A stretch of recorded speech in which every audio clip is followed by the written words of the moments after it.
할렐루야. 저는 오늘 여러분들과 함께하는 가족이라는 제목으로 말씀을 증거하겠습니다. 옆에 분하고 같이 함께 인사하겠습니다. 반갑습니다. 행복한 가정 되십시오.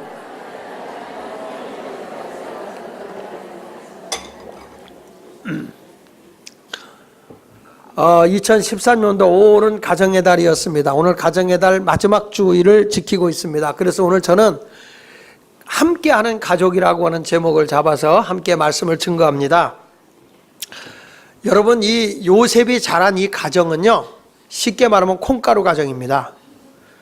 그래서 형들이 동생을 잡아 죽이려고 하고 있고, 나중에 가서는 이 동생을 미워해서 동생을 애굽의 노예로 팔아버린 형들이에요. 그러니까 이 요셉이라고 하는 사람은 씻을 수 없는 형들에게 상처를 받은 사람들입니다. 정말 크게 상처를 받았어요. 막 형님들에게 어렸을 때 꼼쟁이라고 핍박을 당하고 조롱을 당하기도 했는데, 나중에 형들이 그를 우물에다 빠뜨려 죽이려고 하다가 그냥 죽이는 것보다는 노예로 팔아버리자, 그래서 노예로 팔아버리는, 쉽게 말하면 인신매매를 한 거예요. 형님들을 보고 살려달라고 애원을 했어도 요셉이라고 하는 사람을 거들떠본 형들이 없었어요. 얼마나 마음의 상처가 심했겠어요? 그러니까 형들로부터 학대를 당하고 괴로움을 당하고 마침내는 형들에 의해서 노예로 팔려가요.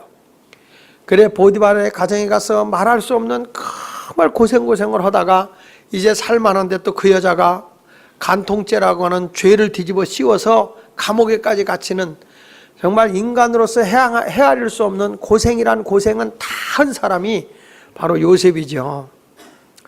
그런데 이런 형님들이 나중에 요셉이 성공한 뒤에 그 형님들을 만나게 되고, 그래도 아버지가 계실 때는 아버지에 의해서 형들이 같이 화목이 됐지만 아버지가 세상을 떴거든요. 근데 형제가 12인데 형이 10이에요. 그 형열이 다 이복형이에요. 이복형. 그러니까 배가 달라. 그러니까 엄마가 다 다른 거죠. 그런 밑에서 요셉이라고 하는 사람이 얼마나 많은 괴로움을 당했겠으며 얼마나 마음의 상처를 많이 받았겠어요. 그런데 이 요셉은 자라면서 형들의 미움은 받았지만 아버지로부터는 따뜻한 사랑을 받아. 아버지가 아주 사랑을 해줘요. 그래서 요셉의 마음은요, 환경적으로는 하나도 기뻐할 일이 없는데 어려서 아버지의 사랑을 많이 받고 자라서 이 요셉이라는 사람의 마음이 상당히 따뜻해요. 따뜻한 마음을 가지고 있어요. 그래서 여러분들 자녀들에게 사랑을 잘 주면요, 자녀들이 마음이 따뜻해요. 근데 사랑도 편협적으로 주니까 형들이 그 한쪽은, 사랑을 못 받은 형들은 미움이 꽉 차고 증오가 꽉 차 있는 거죠. 한번 보겠습니다. 창세기 37장 3절로 4절에 보면은 같이 읽어보겠습니다. 시작. 요셉은 노년에 얻은 아들이므로 이스라엘 여러 아들들보다 그를 더 사랑함으로 그를 위하여 채색옷을 지었더니 그의 형들이 아버지가 형들보다 그를 더 사랑함을 보고 그를 미워하여 그에게 편안하게 말할 수 없었더라. 그러니까 요셉을 아버지가 더 사랑하는 거예요, 형들보다. 그러니까 형들이 요셉만 보면 미워하는 거예요. 여러분도 집안에서 같은 형제라도 더 사랑받으면 이뻐요? 미워요. 그러니까 사랑받다가 동생 보면 언니든 형이든 동생 가서 눈을 후비잖아. 왜냐면 내 사랑 뺏겼다 이거야. 내 사랑 다 뺏겼다 이런 거예요. 그게 사람이에요. 그러니까 요셉이라는 사람도 아버지의 사랑을 많이 받았지만 이게 편협적인 사랑 때문에 형들에게는 상당히 미움을 받은 사람이었다는 걸 보게 됩니다. 그렇지만 여러분, 요셉이라는 사람은 제가 서론에서 말하는 것처럼 사랑을 지닌 사람이에요. 사랑을 많이 받았기 때문에 사랑이 뭔지를 알아요. 사랑을 받은 사람은 남을 사랑할 줄을 알거든요. 그래서 제가 책을 읽다 보니까 이런 얘기가 나오더라고요.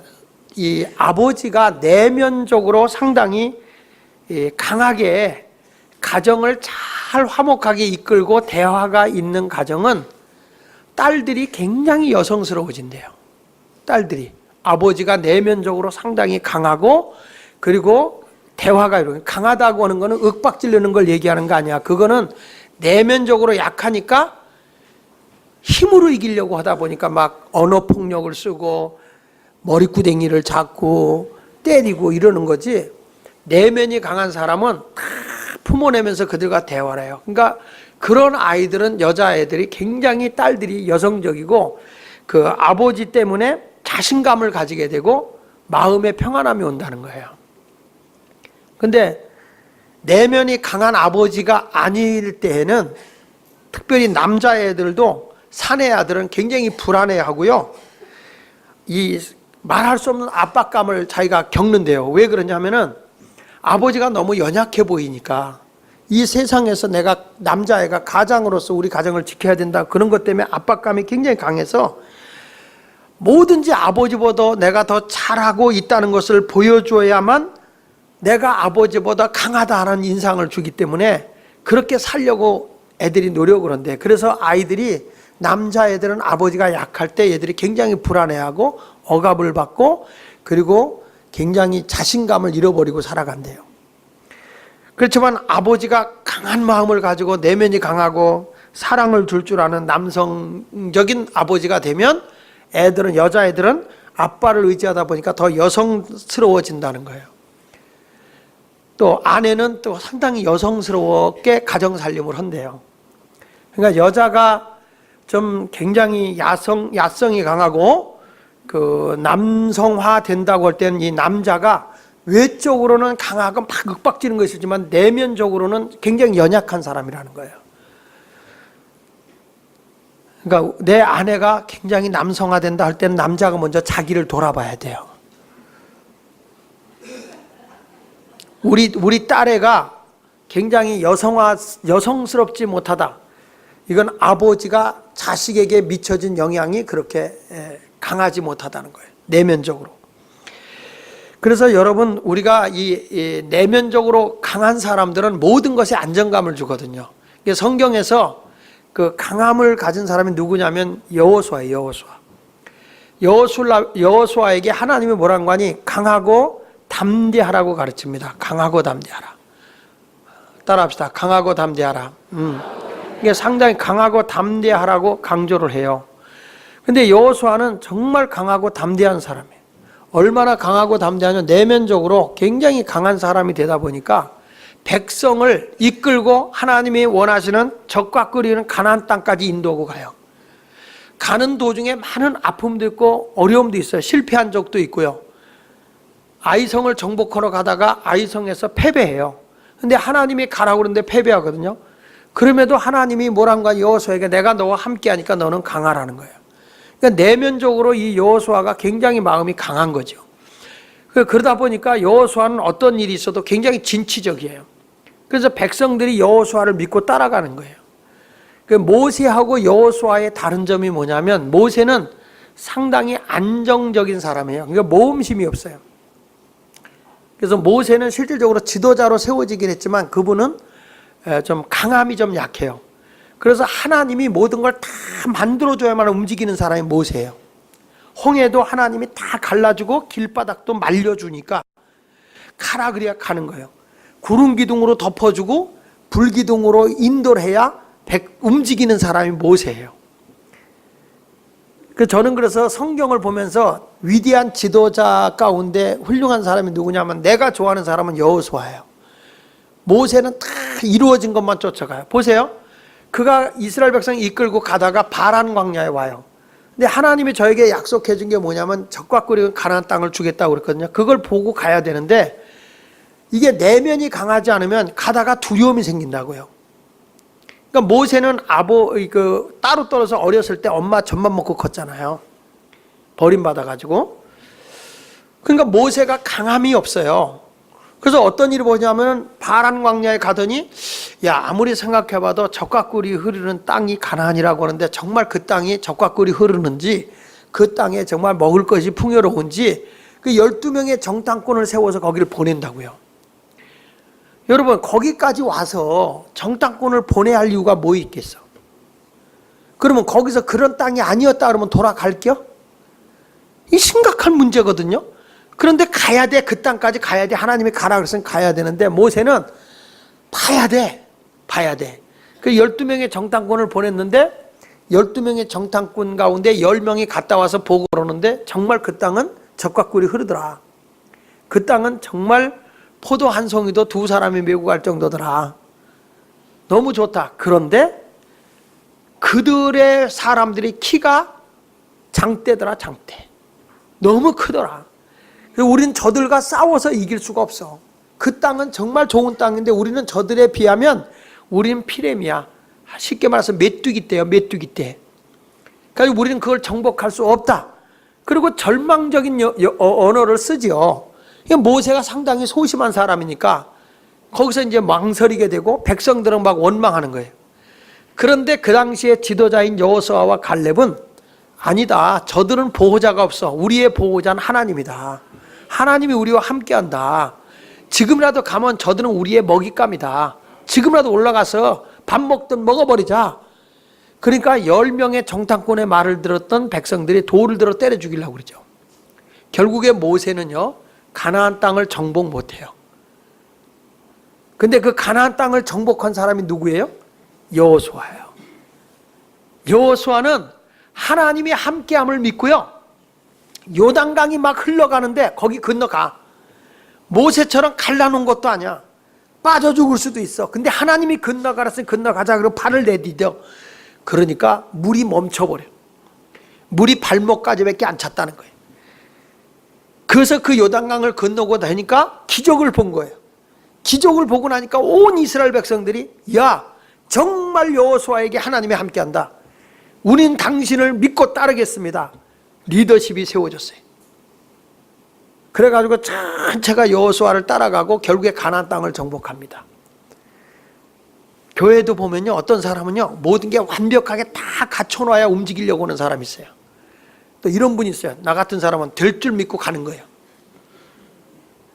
뭐 아무것도 준비해 놓고 갑니다. 아무것도 준비 안 하던 여호와 이레의 하나님인데, 준비해 주시는 하나님인데 믿고 가는 거예요.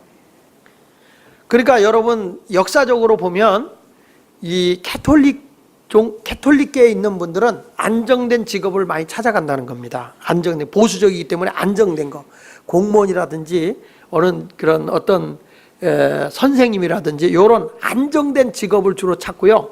이 개신교, 기독교 종류는 개혁적인 사람들이 많아서 비즈니스를 주로 많이 해요. 창업 정신이 강해요. 저지르고 보는 거예요.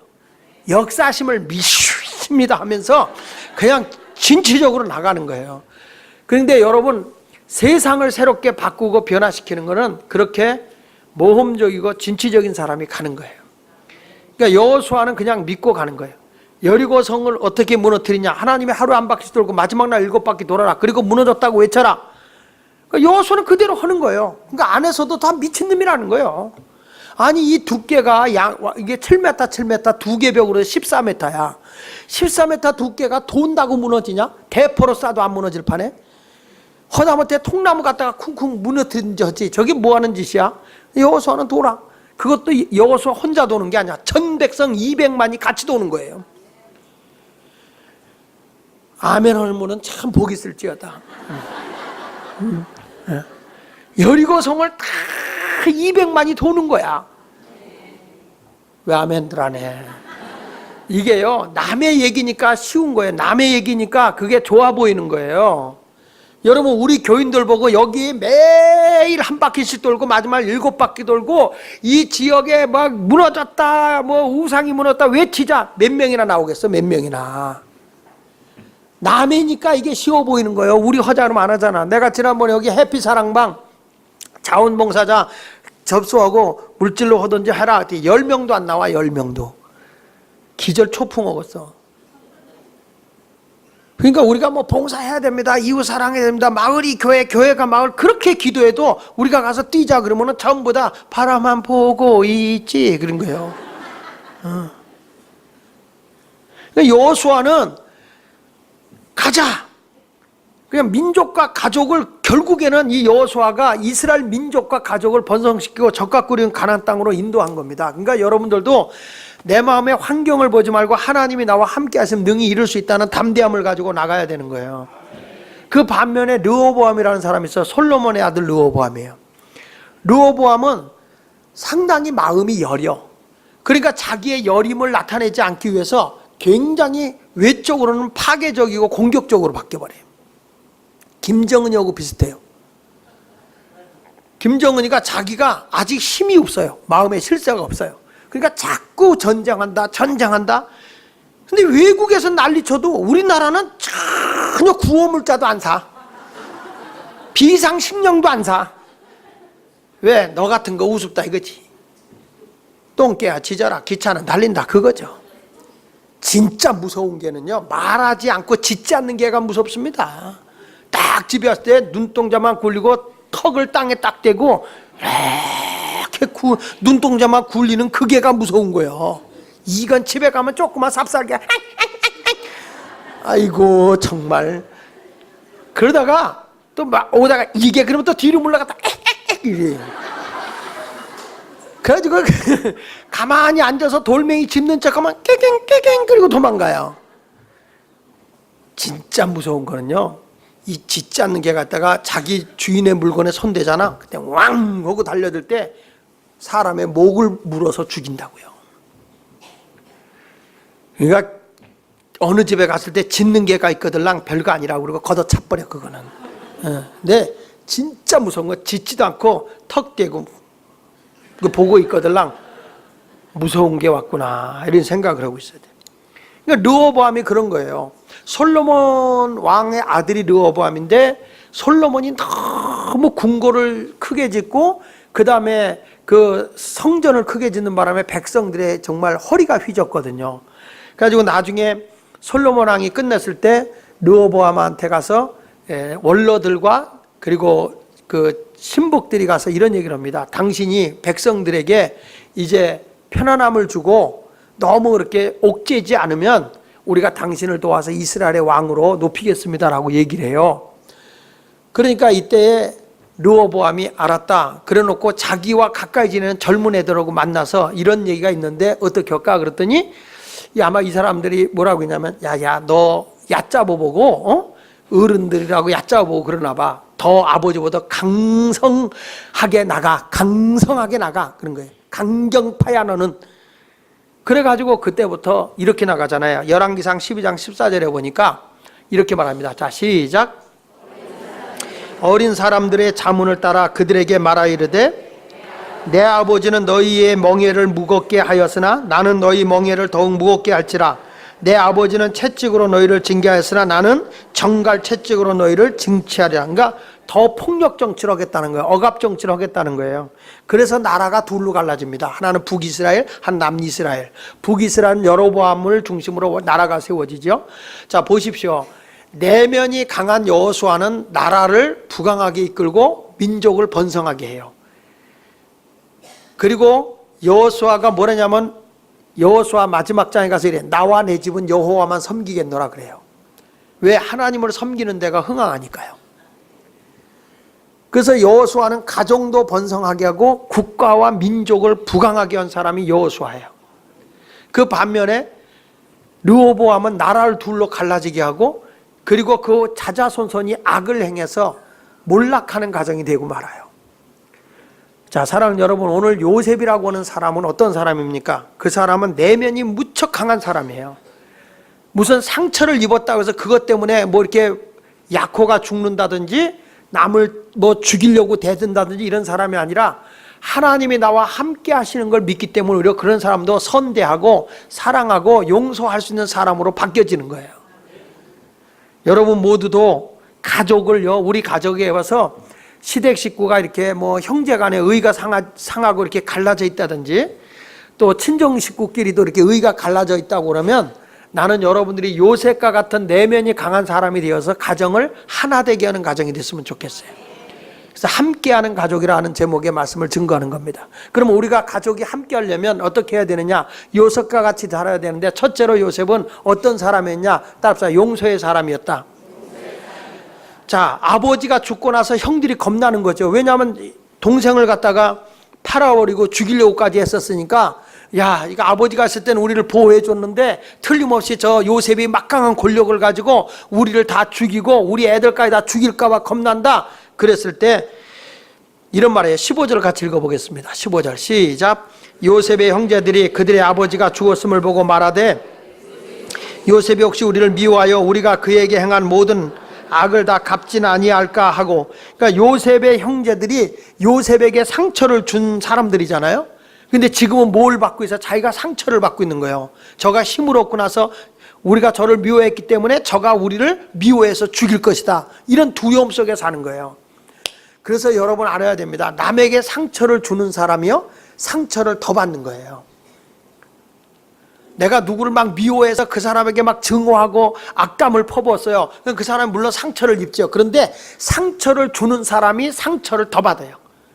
지금 이 사람들 보세요. 요셉을 갖다가 상처 주고 쫓아내버렸지만 지금 막상 요셉에 의해서 자기들이 죽을까 두려워하고 있어요. 이게 얼마나 무서운 일인지 몰라.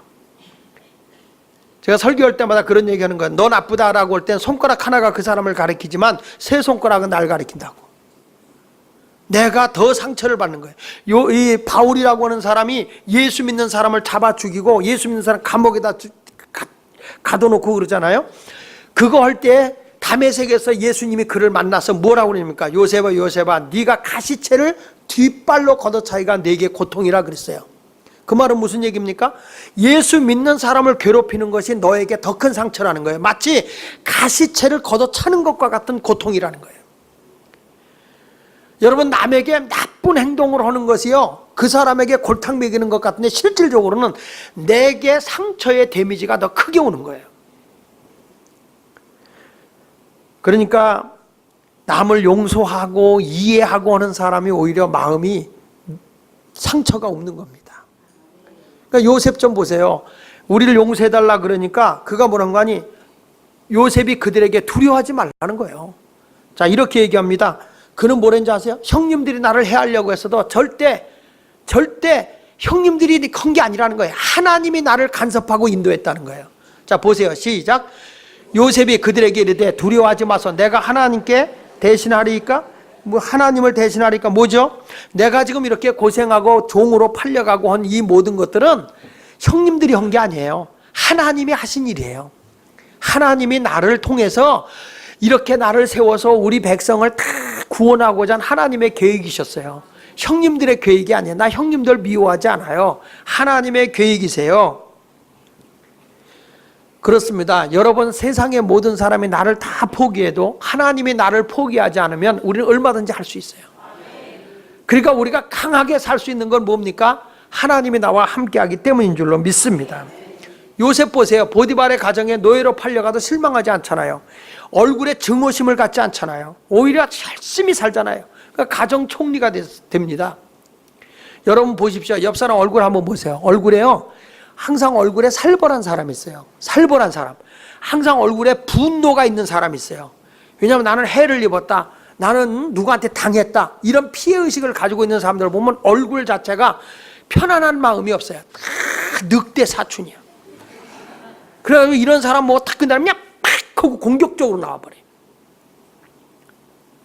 여러분 그렇잖아요. 어떤 사람 얼굴 보면 아주 그냥 이렇게 무섭게 살벌함이 보이는 얼굴이 있죠. 나만 느껴? 나만? 그런 사람이 있어요. 그게 뭐냐면 분노가 여기 있다고요. 그럼 그런 사람 얼굴에 편안하지가 않죠. 근데 어떤 사람은요, 만날 때부터 얼굴이 편안한 분이 계세요. 그래서 이 얼굴이 이 삽살개 같이 이렇게 얇은 거는 좀 그래. 펑퍼짐한 게 좋아요. 그래서 옛날부터 둥글게 그 여자들도 그러잖아요. 만며느리답다. 그 말은 무슨 얘기예요? 어? 만며느리답다는 뭐예요? 펑퍼짐하다는 게 아니라 여유가 있어 보인다는 거예요. 여유가 있어요. 그 여자들 히프가 크면 뭐라고 그래요? 애 쑥쑥 잘 낳았다, 제가 만며느리감이다 그러잖아요.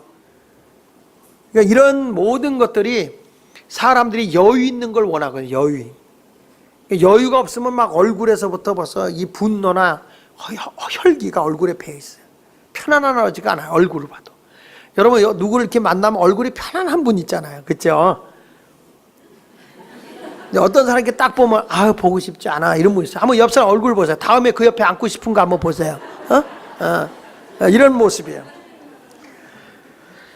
그러니까 이 요셉이라고 하는 사람은 다 형님들도 다 버려도 하나님은 나를 버리지 않는다는 거예요. 그걸 믿는 거예요. 자, 시편 27편 10절에도 보면 시편 기자가 이렇게 말하거든요. 자, 시작. 내 부모는 나를 버렸으나 여호와는 나를 믿으시면 아멘 하세요. 자, 부모가 나를 버려도 하나님은 나를 받아준다는 거예요. 이런 여유를 가지고 사는 사람이 행복한 겁니다. 그래서 용서라는 건 뭐냐면 내가 유익한 삶을 살기 위해서 남을 용서하는 거지, 내가 용서함으로 그 사람이 잘 되는 게 아니야. 용서는 내가 자유로워지는 거예요. 이런 분 있어요. 내 눈에 흙이 들어 용서 못해 이런 사람 있어요. 못한다고 그러도 않아. 못해 이런 사람 있어요. 그래서 용서해야 됩니다. 목사님 같으면 용서하겠어요? 물론 얼마나 마음에 상처를 많이 받았으면 그러겠어요. 그러니까 이런 사람들은 하나님이 돕지를 않아요. 그래서 성경은 이렇게 말하거든요. 쓸데없이 네 기억 속에 그 상처 준 걸 기억하고 있으면 네 에너지가 다 없어진다는 거거든요. 근데 용서를 하잖아요. 그러면은 얼마나 자유로운지 몰라요.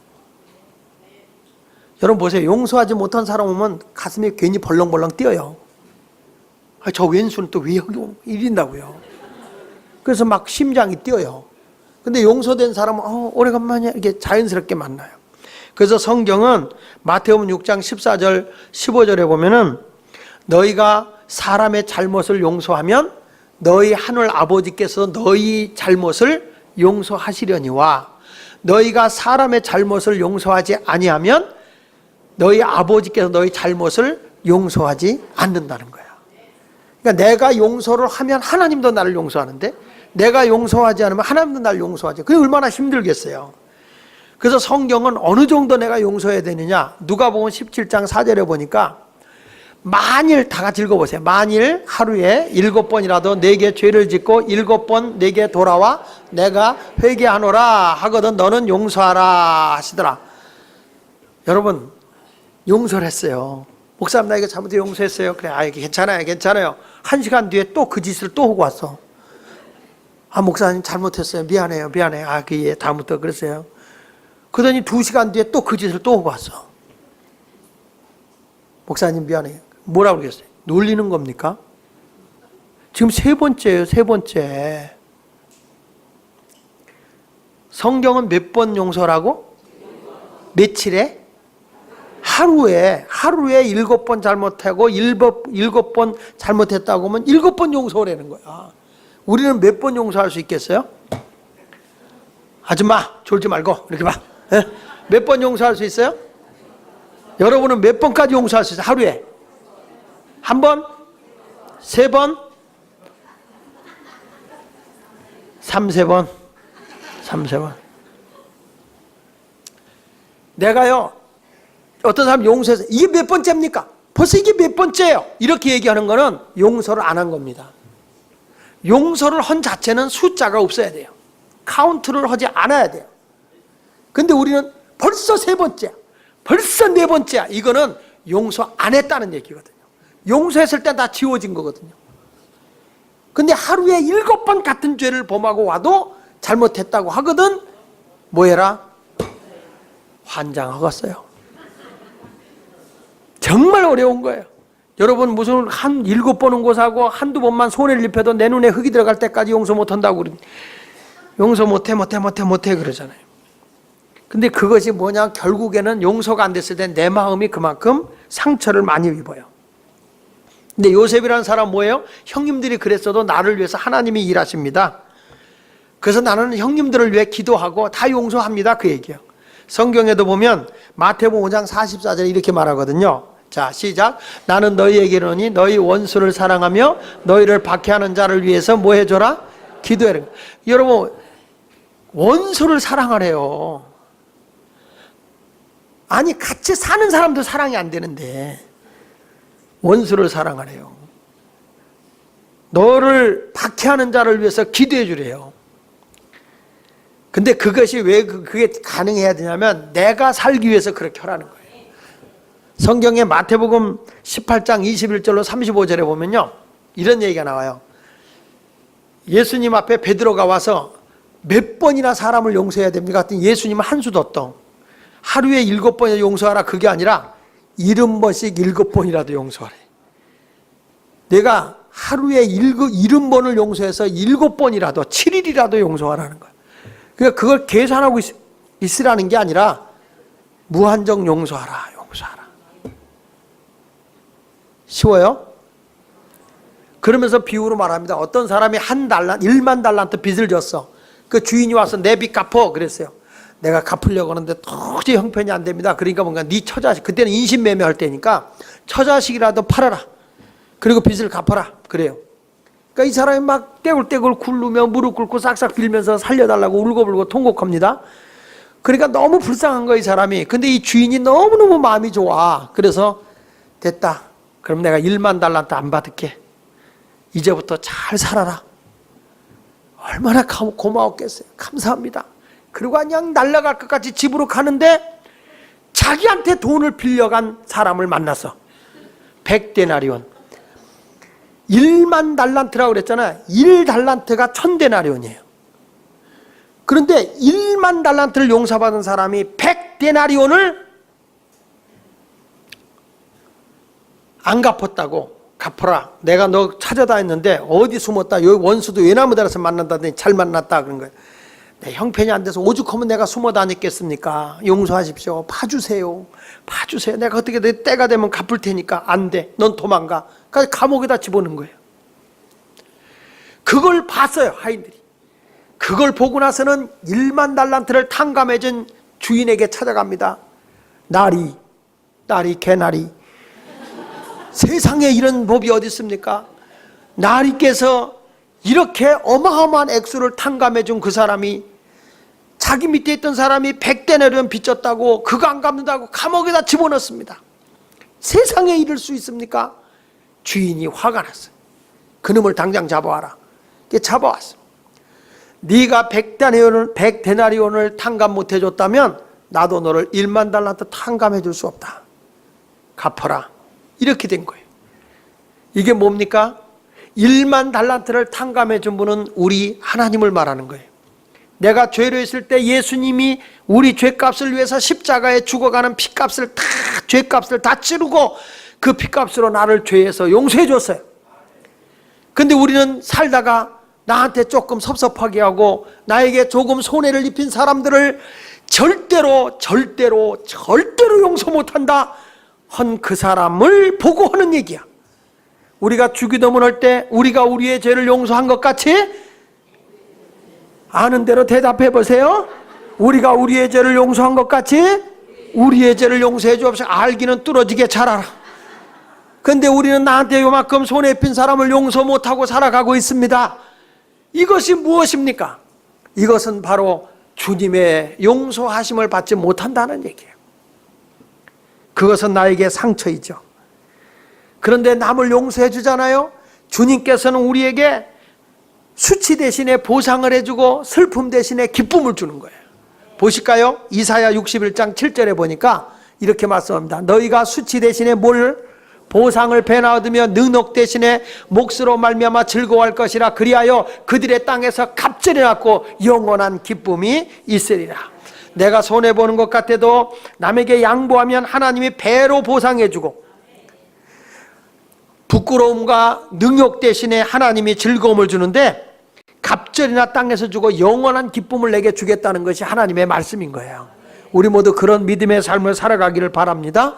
그래서 여러분 아직도 용서 못 되는 사람 있습니까? 용서해야 됩니다. 집안에서. 전 마음의 부유함을 가지십시오. 나는 시동생이 용서가 안 됩니까? 시부모가 용서가 안 됩니까? 친정의 동생이 용서가 안 됩니까? 여러분 여유를 가지고 용서하십시오. 근데 어떤 마음을 가져야 되냐? 따라서 하나님의 은혜로 살면 됩니다. 여기 보니까 요셉에게 그가 용서해달라고 간청하니까 걱정하지 마세요. 자, 20절 읽어보겠습니다. 시작. 당신들은 나를 해하려 하였으나 하나님은 그것을 선으로 바꾸사 오늘과 같이 많은 백성의 생명을 구원하게 하시려 하셨나니 당신들은 나를 해하려고 했지만 하나님은 그것을 선으로 바꾸어 줬다. 그래서 내 민족을 다 구원하고 내 민족을 부강하게 하셨다, 이런 말이죠. 사람이 살다 보면 인생의 여정 속에서 많은 문제에 부딪히게 돼 있어요. 내 뜻대로 안 될 때가 있어요. 그래도 여러분, 하나님의 은혜의 비전을 잃어버리지 않길 바랍니다. 지금 내 계획대로 안 됐다고 해서, 내 뜻대로 안 됐다고 해서 막 마음 상해하고 속상해 하거든요. 부부도 왜 싸우죠? 내 마음에 안 맞아서 싸우는 거예요. 그 사람에게 맞추면 싸울 일이 없거든요. 근데 그 사람이 안 맞춰주니까 속상한 거예요. 이스라엘 백성도요, 하나님의 뜻을 따라 적과 꿀이 흐르는 가나안 땅으로 간다고 가는데 하나님이 좋은 길로 인도하는 게 아니에요. 힘든 길로 가는 거예요. 그러니까 백성들의 마음이 막 상하는 거예요. 민수기 21장 4절 한번 볼게요. 시작. 백성이 호르산에서 출발하여 홍해길을 따라 에돔 땅을 우회하려 하였다가 길로 말미암아 백성의 마음이 상한 거예요. 편안한 길로 하나님이 인도하면 좋은데 어려운 길로 가니까 마음이 상하는 거예요. 이 교회 일도 하다가요, 내 뜻대로 한다면 마음 상하는 사람 많아요.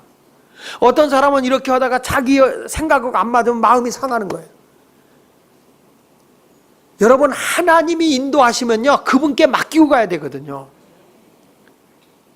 그러니까 은혜로 살아야 돼. 은혜로. 내 길은 하나님이 은혜로 인도한다, 그걸 믿으시기 바랍니다.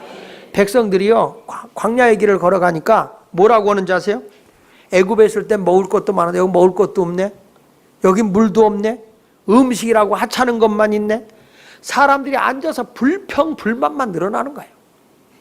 하나님이 허다못해서 불뱀을 동원해가지고 저들을 다 물어서 죽게 하는 거예요. 살아가면서 여러분, 내 뜻대로 안 된다고 마음 상한다고 집어 던지지 마세요. 이스라엘 백성들이 그랬거든요. 야, 때려치자, 때려쳐. 우리 차라리 모세와 아론 버리고 새로운 지도자 세워가지고 우리 애굽으로 돌아가자. 애굽으로 돌아가. 다 때려쳐 버려. 교회도 그런 사람이 있더라고요. 사역 몇 개는 허다가 무슨 말만 들으면 안 해. 다 때려쳐. 이런 분이 있어요. 선한 일을 하는 일은요, 힘들어도 가야 되는 거예요. 왜? 하나님이 인도하니까. 그래서 갈라디아서 6장 9절에 이렇게 말하는 거예요. 우리가 선을 행하되 낙심하지 말지니 다 같이 포기하지 아니하면 때가 이름에 거두리라. 때가 이뤄야 되는 거예요. 때가. 포기하지 말라는 거예요. 선을 행하다가 낙심하지 마. 왜? 내 뜻대로 안 된다는 거예요. 내 계획대로 안 될 수 있다는 거예요. 그것 때문에 마음 상해하지 마라. 왜? 하나님은 너에게 적과 꿀이 가나안 땅을 예비하고 있다는 거예요. 예비하고 있다. 그 걱정하지 말고 가라. 내 길을 누가 인도하시느냐? 하나님이 인도하신다. 은혜로 살아라. 은혜로. 이건 교회 생활하다 무슨 말 한마디 들어도 상함을 입고 말이죠. 다 그럼 모든 사람은 다 오냐 이렇게 나를 떠받들어 줄 줄 알았습니까? 안 그런 거예요. 상함이 오더라도 낙심하지 말고요, 하나님이 은혜로 내 길을 인도하셔. 하나님이 좋은 길로 나를 인도하셔. 믿고 가시길 바랍니다. 저도 목회할 때 갈 데가 있는데 안 가지더라고. 못 가게 되더라고. 근데 신당동으로 오게 되더라고. 우리 친구들이 그러더라고. 어째 시장통사 목회를 딱 맞는 목사가 갔냐고. 내가 여기 가고 싶어서 가간 하나님의 인도하심인 거예요. 그래서 시편 121편 1절로 2절에 보니까 이렇게 말해. 내가 산을 향하여 눈을 들리라. 나의 도움이 어디서 올까? 나의 도움은 천지를 지으신 누구에게로부터? 그럼요. 내 도움이 하나님께로 온다고요. 그러니까 여러분, 은혜로 사는 사람은요, 고깝게 살지 않습니다. 세상 사람들은 뭐 달라 그러면 야박하게 안 주지만 하나님은 다 줘요. 여러분, 흥부가 못 사는 게 잘못이지 밥 안 준 사람이 잘못이요? 응?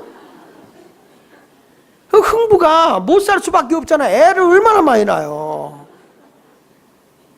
놀부네는 애가 별로 없어요. 잘 사는 거예요. 그리고 가서도 밥을 안 준 건 아니야. 주긴 줬는데 그러니까 형수한테 말을 잘못했잖아요. 흥부가 가가지고 뒤에서 밥을 푸고 있는데, 그러니까 이 밥주걱으로 뺨을 맞았잖아요. 밥 풀 때니까. 뒤에서 보니까 막 밥을 푸는데 밥 좀 주세요 하러 가가지고 뭐라고 하니, 형수님 흥분돼요 그랬어요. 흥분돼요. 그러니까 어떻게 형수를 보고 흥분되냐고. 그러니까 주걱으로 밥을 때려, 볼따구를 때리는 거죠. 그러니까 말을 해도 흥부인데요. 그래야지 흥분돼요. 그러니까 사람들이 다 매맞는 이유가 다 말을 잘못해서 그래. 말을. 여러분, 노여움은 우리가 잘못해서 노여움은 잠깐이지만 은혜는 평생 오는 거예요. 그래서 시편 30편 5절에 이 시편의 기자가 이런 말합니다. 그의 노여움은 잠깐이요 그의 은총은 평생이로다. 저녁에는 울음이 깃들일지라도 아침에는 기쁨이 오리로다. 잠깐 동안 여러분들이 어려움을 당할지라도 하나님의 은혜 속에 살아가는 사람 평생 하나님의 은혜를 입고 살게 돼 있는 거예요. 우리 모두 이제 하나님의 은혜로 삽시다. 내 힘으로 살지 마. 뭘로 살자고요? 은혜로 살자. 그리고 마지막으로는 따라합시다. 사랑으로 선하게 살자. 사랑으로 선을 베풀어야 사람이 복을 얻고 사는 거예요. 여기 성경 말씀 21절을 보십시오. 21절에 시작. 당신들은 두려워하지 마소서. 내가 당신들과 당신들의 자녀를 기르리이다 하고 그들을 간곡한 말로 위로하였더라 그랬어요. 여기 보면 당신들은 두려워하지 마소서. 내가 당신들과 자기를 팔아버리고 원수 같은 형님들과 당신들의 자녀, 그게 누구예요? 조카들까지도 내가 다 섬겨주겠다는 거예요. 다 뒷바라지 해주겠다는 거예요. 이게 뭐냐면 미운 사람 떡 하나 더 준다는 거죠. 그러니까 이 요셉이라는 사람은 자기를 해를 입은 사람에게까지도 선을 베푸는 거예요. 이게 사랑인 겁니다. 왜? 내가 이렇게 된 거는 형님들에 의해서가 아니라 하나님이 이루어진 거예요. 여러분 살아가다가 힘들고 어려운 일이 있어도 낙심하지 마세요. 왜? 하나님은 더 좋게 하시는 분이에요. 로마서 8장 28절에도 보니까 우리가 알거니와 하나님을 사랑하는 자고 그 뜻대로 부르심을 입은 자들에게는 모든 것이 합력하여 안 되는 것도 잘 되는 거예요. 전에 우리나라 말에 보면 이런 거 있잖아요. 젊어서 고생은 사서도 한다. 왜냐하면 고생을 통해서 성공한 사람이 큰 일을 이루거든요. 한 번에 일확천금을 노린 사람이 크게 되는 법에서 다 망하죠. 그러니까 노름을 해가지고 돈 뗀 사람은요, 노름으로 신세 망칩니다. 그러니까 카지노 같은데 예를 들면 라스베가스에 가서 이거 빠친코에서 돈 땄다. 그러면 거기서 그런데 내버려두라고. 왜냐하면 몇 배를 다 틀어봤는데. 왜냐하면 자기가 한 번에 수확을 올렸기 때문에 돈 떨어지면 뭐 가서 한 번 땡기면 한 번만 터지면 돼. 그리고 가서 집 팔고 뭐 다 해가지고 거기다 쓸어 받고 온다는 거예요. 전에 우리나라 이단이었던 이재롱 목사가 거기 가서 빠친코 땡겨갖고 돈을 엄청 날렸잖아요. 뉴스에다 나왔잖아요. 왜 그거 했냐 물어보니까 건축원금 하려고 그랬다고 그러잖아요. 얼마나 우스운 얘기예요. 근데 제가 9월 달에 라스베가스 붕해를 가요. 9월 달에. 우리도 건축을 하고 있습니다. 절대 그렇게 하는 게 아니에요. 하나님은 우리의 수고로 노력하는 걸로 되는 것이지 그런 식으로 돼서는 안 되겠죠. 근데 우리가 살아가면서 힘들고 어려운 일이 있어도 그것이 합력해서 선을 이루게 하시는 하나님이잖아요. 여러분들 아기 날 때 입덧 안 하고 하면 얼마나 편하네요. 그렇죠? 여자들 입덧 안 하고 아기 나면 얼마나 편하겠어요. 근데 입덧을 안 하면 아기가 영양이 과잉으로 돼서 애가 이게 정상화가 안 된다는 거예요. 근데 입덧을 함으로써 먹을 양만 들어가고 못 먹게 한다는 거죠. 아기가. 그래서 입덧을 해야 아기가 건강하답니다. 그러니까 입덧을 한다는 건 아기가 건강하다는 거예요. 그냥 닥치는 대로 퍼먹어도 입덧이 없다.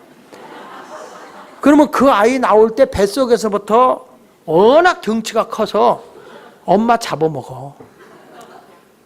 그러니까 다 필요한 거예요. 고생하는 것 같아도 다 필요한 거예요. 그러니까 여러분 하나님은 다 모든 걸 좋게 만들어주시는 하나님인 걸 믿고 사세요.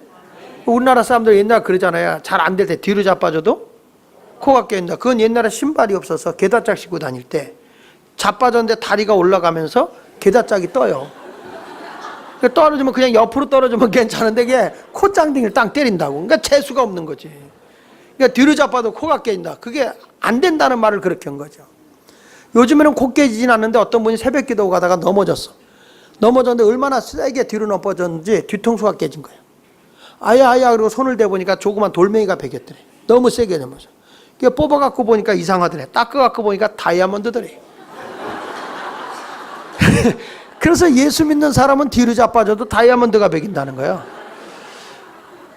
가다 한번 자빠져 보세요. 이게 뭘 의미하는 거냐면 진짜 그렇다는 게 아니라 합력해서 선을 이루게 된다는 거예요. 모든 게 합력해서 선을 이룬다는 걸 그렇게 좀 비유해 본 거예요. 여러분, 그래서 어떤 사람을 사귈 때도 비판적이고 원망하고 부정적인 사람과 함께하는 것은 좋지 않습니다. 사람을 사귀어도 긍정적인 사람, 소망적인 사람, 아주 창조적이고 미래 진취적인 사람, 이런 사람을 만나면 나도 발전을 해요. 성경 그러거든요. 마태복음 7장 1절에 보니까 비판받지 아니하거든 비판하지 말라 그랬어요. 비판을 받지 않으려면 비판하지 마라. 비판하는 것은 그 성향이 부메랑이 돼서 내게 도로 들어와요. 비판하면 반드시 비판이 내게로 오는 거예요. 성경에 보면 미리암이라는 여인이 있어요. 모세의 누님이에요. 근데 모세가 구스 여인하고 결혼해요. 이방인 여자하고. 그러니까 얼굴이 피부가 검은 사람하고 결혼한 거예요. 그거 갖고 미리암이 얼마나 욕을 합니까? 비판하고 가는 데마다 떠들어대는 거예요. 모세만 하나님의 종이냐? 우리도 하나님의 음성 듣는다? 막 이러면서. 그러니까 하나님이 다시 그들을 불러서 아론과 미리암을 불러놓고 뭐라고 하냐면 너희들은 꿈으로 말할지 모르지만 모세는 내가 직접 말한다. 그러면서 미리암이 하도 비판하니까 하나님께서 그를 문둥병이 걸리게 해요. 모세가 또 너무 착해가지고 하나님 우리 누이가 저렇게 돼서 되겠냐고 막 또 기도하네. 그러니까 하나님 뭐라고 그래? 야, 사람이 얼굴에서 침 뱉어도 일주일은 기다려야 된다. 저거 문둥병이니까 좀 일주일은 기다려라. 그냥 모세에게 상처를 줬는데 모세는요 구스 여인하고 논해라고 상처를 안 받아. 결국에는 누가 해를 입었느냐? 비판했던 미리암이 해를 입은 거지 모세가 해를 입은 게 아니에요. 여러분 어디를 가든지 비판하는 사람이 되지 말고 긍정의 사람이 되기를 축복합니다. 사랑의 언어를 쓴 그 스멜리라고 하는 사람이 이런 얘기를 해요. 그 사랑의 언어라는 책에서 보면 남자는 하루에 12,500단어의 말을 하게 돼 있대요. 12,500단어. 여자는 하루에 25,000단어를 쓰게 돼 있다 해요. 그러니까 여자가 꼭 배로 말하는 거예요. 근데 그 말을 해야 남자도 그렇고 여자도 건강에 좋답니다. 근데 남자가 이분이 얘기를 보면 이 스멜리라고 하는 분이 얘기한 걸 보면 대부분의 남자들이 직장에 가서 밖에 가서 활동하고 집에 들어올 때는 다 단어를 쓰고 50단어 미만으로 남겨갖고 온대요. 50단어 미만.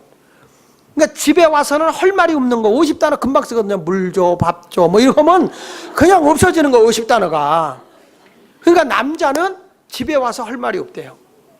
근데 여자는 남편이 퇴근하면 그때가 말하는 시간이 되는 거예요. 시작. 그래도 여자 평균은 하루 평균 25,000단어를 써야 되는데 12,500단어도 못 쓴답니다. 여자들은. 그래서 여자들이 늘 갈등이 심하대요. 부부싸움이 많은 이유는 여자는 말하고 싶은데 남자는 말하고 싶지가 않은 거예요. 왜냐하면 다 썼기 때문에. 여자는 못 썼기 때문에 말을 해서 어떻게든 싸워서라도 말을 써야 되는 거예요.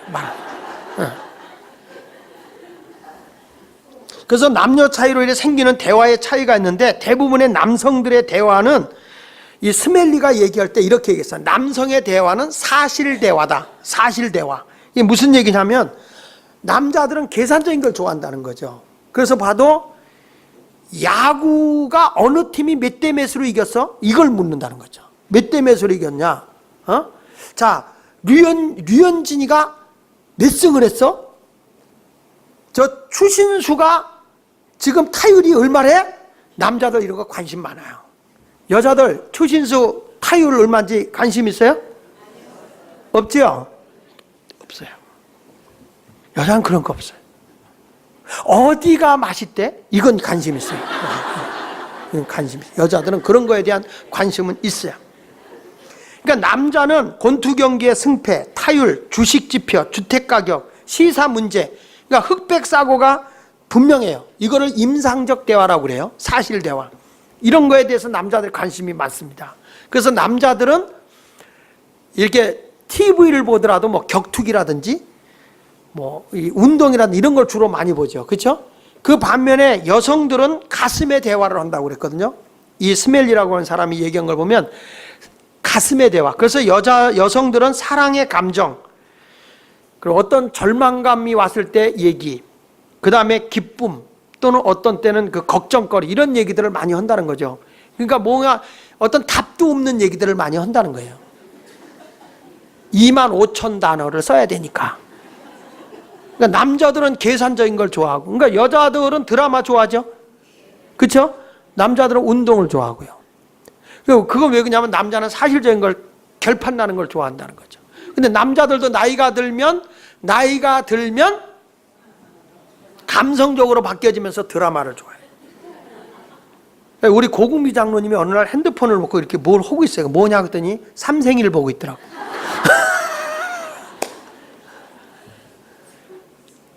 그러니까 여자들은 이 사실만으로는 만족할 수가 없어요. 사실적인 게 중요한 게 아니에요. 그래서 있는 얘기를 해야 돼. 그래서 여자들은 어느 때는 쌩까요. 말도 안 되는 거짓말 같은 말을 막 해요. 왜냐하면 감정, 내 마음에 있는 걸 하고 싶은 거예요. 그렇게. 그래서 남자는 여자들이 말하는 걸 이렇게 거들어줘야 돼요. 나 친구 만났어. 아니, 만났어? 좋았겠네? 이렇게 해야 돼. 그래서. 뭘 만났는데 그래서냐고. 남자는 답을 찾으려고 그러거든. 답을. 만나서 그래서 뭐가 어쩌고. 그냥 우리 여자는 뭐예요? 만나서 좋았어. 그거밖에 할 말이 없어요. 그래서 여자를 행복하게 하려면 남자들이 추임새를 잘 넣어줘야 돼요. 추임새. 그러니까 여기 장구 치고 할 때 옆에서 노래하는 사람 있잖아요. 한마는 그러면 장구 치면서 얼쑤 이러잖아요. 그런 것처럼 그 여자들이 얘기할 때는 자꾸 그 얘기를 당다쿵 얼쑤졌자 하면서 이렇게 얘기를 해주면은 여자들은 마음의 감정이 다 한이 없어진다는 거예요. 그러니까 답을 찾으려고 하지 말고 자꾸 얘기를 할 수 있도록 해주라는 거죠. 사람은 누구나 다 강점 있고 약점 있는 거예요. 강점은 하나님이 준 거고 약점은 우리가 극복해야 할 문제들이에요. 그러니까 오늘부터 여러분 하나님께서 우리에게 은혜를 준 걸 믿으시고요. 이제부터 좀 제발 가정 화목하게 사세요. 다투지 말고. 그거 성격적인 거니까. 남자는 숫자적인 거 좋아하죠. 자꾸 따지고 답을 찾잖아요. 여러분 사내 아이하고 집에서 얘기하면 막 답답하고 막 성질나죠. 사내 애들하고 얘기하면. 왜? 걔는 분명히 계산적이에요. 딱 답이 분명히 나와야 돼요. 엄마는 계산적 아니거든요. 있으면 있는 대로 주고 싶거든요. 근데 반면에 여성이 남성화된 사람은 이건 조금 아버지 때 사랑을 못 받지 않았나 한번 생각해 볼 필요가 있어요. 아까 얘기했잖아요. 내적으로 아버지가 강하지 않은 사람은 여자가 여성화가 안 된다고. 또 시집 와서 여성화가 되지 못한 것은 남편이 외적으로는 강했는데 내면으로 강하지 못해서 그렇다. 근데 우리 교인들은 조금 그런 게 있어요. 무서워요. 공격적이에요. 그래서 오늘부터 여러분들 가정에게 이제부터 선대하는 사람이 되어서 살아가길 바랍니다. 자, 잠언서 15장 4절에 보니까 시작. 온순한 혀는 곧 생명나무이지만 패역한 혀는 마음을. 자, 굉장히 중요한 거예요. 이제 우리 가정이 화목하게 해서 무슨 혀를 가져야 돼? 온순한 혀는 말을 해도 온순하게 말을 하면요, 가정에 생명, 살맛이 있어요. 근데 자꾸 입에서 못된 말을 하고 막 악담을 퍼붓고 하게 되면 마음을 상하게 하는 거예요. 그러니까 이왕이면 말을 해도 생명나무가 되도록 말을 하세요. 내가 이 말을 해서 본인도 상처가 되고 남은도 상처될 것 같으면 그런 과격한 말은 하지 않고 살아야 된다. 오늘 세 가지로 얘기했습니다. 요셉이 이 가족을 정말 그 상처를 크게 줬던 이 가족을 하나가 돼서 결국에는 이스라엘이라고 하는 한 가족이 이스라엘 나라의 큰 민족을 세울 수 있었던 이유 중에 하나가 요셉이라는 한 사람의 그 첫 번째는 용서하는 마음, 두 번째 가서는 하나님의 은혜로 대범하게 살았다는 것, 세 번째로는 사랑으로 베풀어주는, 선을 베풀어주는 삶을 통해서 이루어졌어요. 여러분 집에서 내가 좀 마음의 여유를 가지고 나누세요. 그러면 가정이 하나가 될 수 있어요. 깍쟁이가 된 집에는 절대 하나가 안 돼요. 이제부터 여러분 모두가 화목의 삶을 살아가는 아름다운 가정을 가지시길 예수 이름으로 축원합니다. 우리 찬송가 220장 우리 찬송 부르도록 하겠습니다.